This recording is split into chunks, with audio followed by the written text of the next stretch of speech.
Biology पाठशाला। आज की पाठशाला is a special class for 9th। ठीक, आज 9th क्लास की एक स्पेशल क्लास होती है जो संडे टू संडे चलती है। लेकिन पाठशाला को स्टार्ट करने से पहले हम बच्चों को एक मोटिवेशन मैसेज देते हैं और आज का मोटिवेशन मैसेज है, बच्चों हम सभी जानते हैं कि अब ये जो कोविड-19 पेंडेमिक है अपनी चरम सीमा पर है। कभी भारत का नाम 11वें से 7वें, 5वें और 3रे नंबर पे आ गया, यानी कि हमें जो प्रिकॉशन लेना है अब वो ज्यादा लेना है। तो जितने भी WHO के द्वारा अभी एक इन्वेंशन जारी किया गया जिसमें बताया गया है कि ये जो है बेसिकली क्या हवा से भी फैलता है। तो मेरे प्यारे बच्चों एवं समस्त अभिभावकगण सभी लोग इससे बचने की ज्यादा से ज्यादा रियायत बरतें, ज्यादा से ज्यादा ध्यान रखें और कोशिश करिए कि सब लोग स्वस्थ रहें। आपके स्वस्थ जीवन की कामना करते हैं। चलिए, अगर आज की पाठशाला की बात करें तो today class is for 9th class student और आज की पाठशाला में हम प्लेटीहेल्मिन्थेस की बात करेंगे। किसकी बात करेंगे? प्लेटीहेल्मिन्थेस की बात करेंगे। चलिए,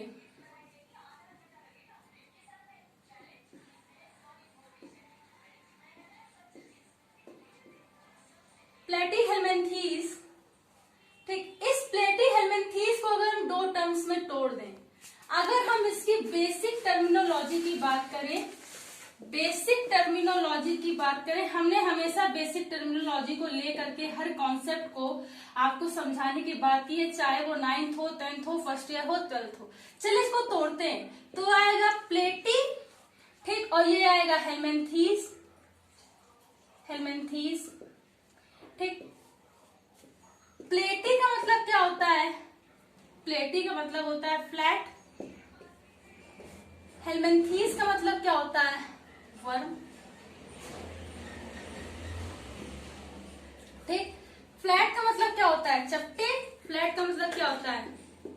चपटे। ठीक, वर्म का मतलब क्या होता है? क्रमी। देखिए, science is systematic body of knowledge और यहाँ पर कोई भी चीज होती है फंडामेंटल की होती है। ठीक, तो प्लेटीहेल्मिन्थेस की बात करें तो प्लेटीहेल्मिन्थेस दो टर्म है, इसके लिटरली मीन क्या होता है? प्लेटी का मतलब होता है फ्लैट, फ्लैट का मतलब है चपटे, हेल्मिन्थेस का मतलब होता है वन, वन का मतलब क्रमी। यानी कि ऐसा संघ जिसमें चपटे क्रमी पाए जाते हैं उस संघ को प्लेटीहेल्मिन्थेस कहते हैं। चलिए इसके फंडामेंटल फैक्ट को देखते हैं। ठीक, जब हमने बेसिक टर्मिनोलॉजी को समझ लिया, अब हम इसके फंडामेंटल फैक्ट को देखेंगे। फंडामेंटल कैरेक्टरिस्टिक ऑफ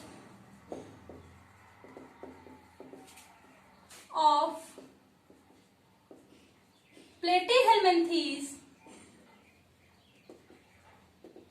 प्लेटीहेल्मिन्थेस के मूलभूत लक्षण क्या? मूलभूत लक्षण चलिए फटाफट देखते हैं। देखिए, प्लेटीहेल्मिन्थेस के अगर मूलभूत, चलिए इस तरीके से, प्लेटीहेल्मिन्थेस के अगर मूलभूत लक्षण की बात करें तो प्लेटीहेल्मिन्थेस संघ के अंतर्गत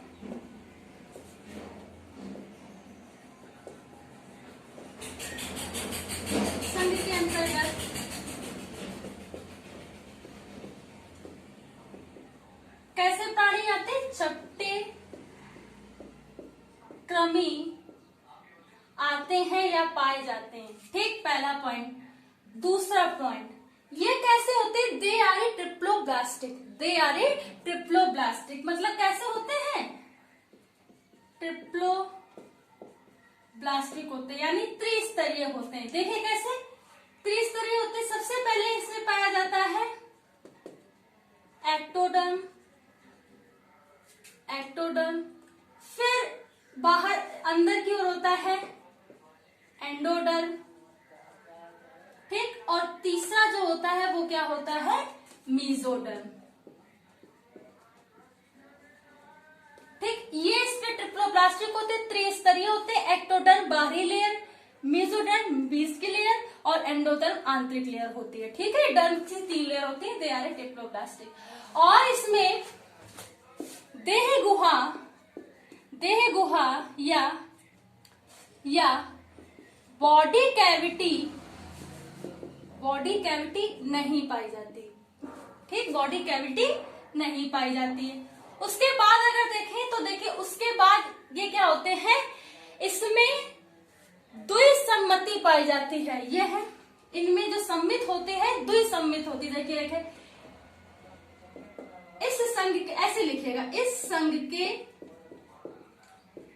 के एनिमल होते हैं, उनमें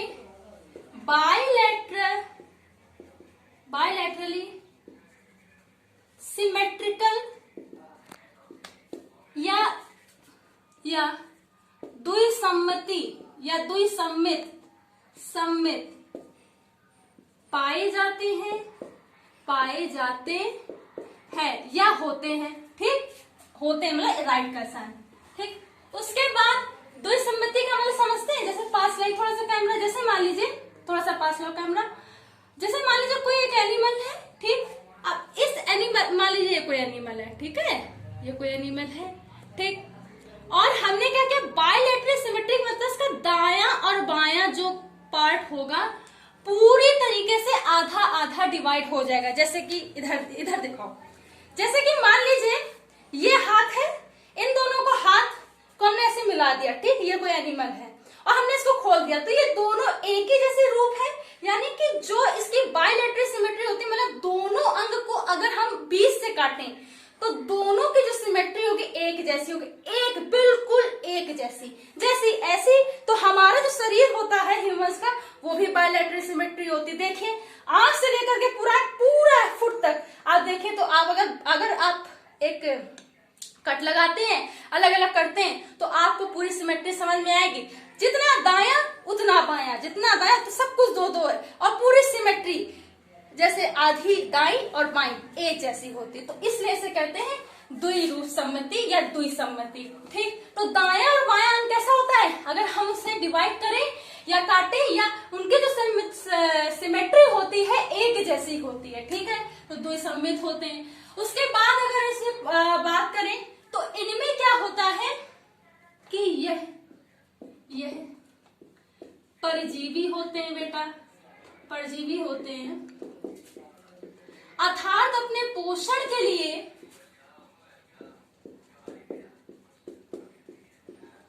ठीक किसी अन्य जीव या होस्ट सेल, किसी अन्य जीव या होस्ट सेल, सिंपल से कहते हैं पोषक कोशिका। ठीक, पोषक कोशिका कहते हैं, पोषक या पोषक, ठीक, बात एक ही होती है। कोशिका पर निर्भर होते हैं। बेसिकली बेटा जो प्लेटीहेल्मिन्थेस के होते हैं वो एंडोपैरासाइट होते हैं। ठीक है, एंडोपैरासाइट होते हैं, तो ह्यूमंस में हो गए और बहुत सारे एनिमल्स में हो गए, वो क्या कहते हैं, एंडोपैरासाइट होते हैं। उनके किसी न किसी इंटरनल ऑर्गन या इंटरनल इंटेस्टाइन में क्या करते हैं, पाए जाते हैं, उसी से सकिंग करते रहते हैं, न्यूट्रिशन लेते रहते हैं। ठीक है, तो कैसे होते हैं, अंतःपरजीवी होते हैं, अंतःपरजीवी होते हैं। ठीक, उसके बाद अगर हम बात करें तो देखिए इनमें क्या होता है, उत्सर्जन के लिए बहुत इंपॉर्टेंट है ज्वाला कोशिकाएं। डायरेक्ट क्वेश्चन पूछता है 9th में, ज्वाला कोशिकाएं, इसे फ्लेम सेल्स भी कहते हैं। ठीक, फ्लेम सेल्स इस तरीके से होती है, अगर हम थोड़ा सा आपको बता दें तो इस तरीके से। ठीक, जैसे कैंडल की एक फ्लेम्स नहीं होती हैं, तो उस तरीके से कुछ मतलब इसमें फ्लैजला होते हैं बेसिकली, तो वो फ्लैजला होते हैं, उस तरीके से क्या करते रहते हैं, फ्लैक्चुएट करते रहते हैं। जब फ्लैक्चुएट करते रहते हैं तो जैसे लगता है कि कोई कैंडल की जो लाइट है वो फ्लैक्चुएट करती है, डैट इस वजह से इसे फ्लेम सेल्स कहते हैं। तो उत्सर्जन के इसमें फ्लेम सेल्स पाई जाती है।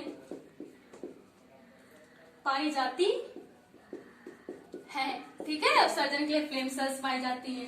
ठीक, उसके बाद इनमें देखिए रिप्रोडक्शन के लिए, देखिए सबसे पहले तो हम बताएंगे कि ये उभयलिंगी होते हैं, उभयलिंगी, या हम इसे कह दे द्विलिंगी। ठीक, या हम इसे कह दे हर्माफ्रोडाइट, हर्माफ्रोडाइट। ठीक, हर्माफ्रोडाइट का सिंबल तो आप लोग जानते होंगे, इस तरीके से होता है। खैर, उस सिंबल की हम यहाँ बात नहीं कर रहे हैं। हर्माफ्रोडाइट का मतलब ये होता है कि एक ही बॉडी में, एनिमल की एक ही बॉडी में male and female both sex organs are found. ठीक, एक ही बॉडी में मेल और फीमेल सेक्स ऑर्गन पाए जाते हैं, इसलिए से हर्माफ्रोडाइट होते हैं। ठीक है, तो कैसे होते हैं? हर्माफ्रोडाइट होते हैं। ठीक, हर्माफ्रोडाइट होते हैं। ठीक, उसके बाद ठीक है, इनमें पीढ़ी एकांतरण क्षमता ज्यादा होती है, ज्यादा पाई जाती है। ठीक, हर्माफ्रोडाइट होते हैं, एक ही में पाया जाता है। ठीक है, जितनी ज्यादा होस्ट सेल से न्यूट्रिशन मिलता जाता है, ठीक है, उतनी जल्दी से ये क्या करते हैं? रिप्रोडक्शन का प्रोसेस करते हैं, उतनी ज्यादा रीजनरेशन कैपेसिटी पाई जाती है इसमें। उसके बाद इसके एग्जाम्पल देख लीजिए, जैसे कि फैशियोला, ठीक, टीनिया, फैशियोला, टीनिया, ठीक, सिस्टोसोमा आदि क्या होते हैं?